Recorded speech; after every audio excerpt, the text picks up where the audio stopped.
बघा एकूण बघा आपण जर पाहिलं तर एनडीए 280 जागांवर त्यांनी आघाडी घेतलेली आहे, तर 238 जागांवर इंडिया आघाडी आहे आणि इतर 25 जागा. म्हणजे आपण काटेकी टक्कर आपल्याला देशभरात पाहायला मिळते सत्ताधारी आणि विरोधकांमध्ये.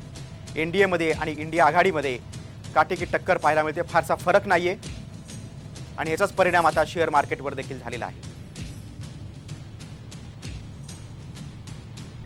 आपण महाराष्ट्रातलं चित्र पाहूया. महाराष्ट्रात एकूण 48 जागा आहेत लोकसभेच्या.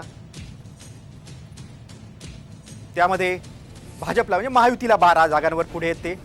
महाविकास आघाडी 10 जागांवर, शरद पवार गट 7 जागांवर, अजित पवार गट 1 जागावर, ठाकरे 12 जागांवर, शिंदे गट 6 जागांवर, काँग्रेस 10 जागांवर, भाजप 12 जागांवर.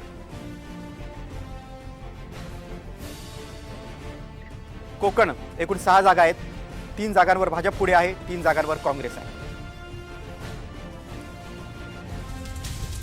विदर्भ एकूण 10 जागा आहेत. 3 जागांवर भाजप आहे तर 7 जागांवर काँग्रेस महाविकास आघाडी आहे.